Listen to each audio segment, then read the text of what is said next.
Mga kapuso, libreng sakay sa EDSA hanggang Pasay at pabalik.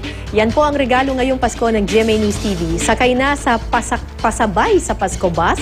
May nusugong si Jay Sabale. Live. Jay. Kara, patuloy ang pagbiyahe ng GMA News TV bus na nagpapasakay ng libre sa kahabaan ng EDSA mula dito sa may Trinoma, Quezon City hanggang sa Pasay City.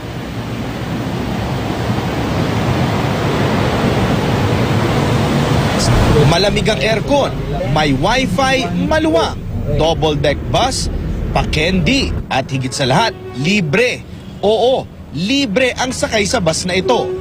Ito po ay pamaskong handog ng GMA News TV, pasabay sa Pasko. Ito po ay libreng sakay para po sa ating mga kapuso mula November 18 po hanggang December 13, 2013 po.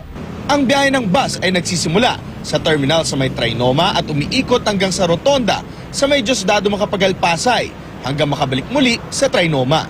Nagsasakay ito ng pasahero habang tinatahak ang EDSA. Hindi rin mababagot habang sakay nito dahil may palaro at prizes pa. Meron ding coin bank na pinapaikot para sa mga biktima ng Super Typhoon Yolanda.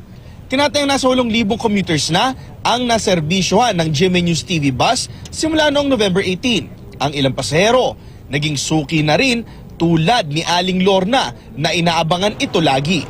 Tinitext ko minsan sila, sabi ko kung hindi kayo nagmamadali, sumakay kayo dyan.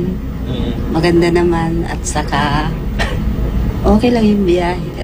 Ang mga first-timer naman na si Apple at Hero, tuwang-tuwa at sinabing irerekomenda nila sa kanilang mga kaibigan ang pagsakay sa bus. Safe na safe daw kasi ang kanilang pakiramdam dahil bukod sa may kasamang gwardya, may mga naka-install din na CCTV cameras. Convenient siya. So far, how do you find it? Comfortable naman. Mamaya yung mga kasama namin sa trabaho, masabi namin na may libreng sakay papunta sa kanila. May 2 bus ang bumabiyahe. Ang mga oras ng biyahe na nagsisimula sa Trinoma ay 6 a.m., 6:30 a.m., 9 a.m., 10 a.m., 12:30 p.m., 1:30 p.m., 3:30 p.m., 4:30 p.m., 7:30 p.m. at 8:15 p.m. Malaki-laki rin mga kapuso ang ating masisave kung sasakay tayo dito sa may libreng pasahe. No? Dahil ang pamasahe mula dito sa Quezon City hanggang sa Pasay City ay nasa 47 pesos. So sa dalawang biyahe papunta at pabalik, nasa 100 pesos at sa isang linggo nasa 500 na yun. Paalala naman sa ating mga kapuso na sasakay, no? Bawal ang mga vendors sa may naturang bus. At paalala lang po, magbigay po tayo ng daan sa mga persons with disability, mga buntis at matatanda. Kara? Maraming salamat, Jay Sabale.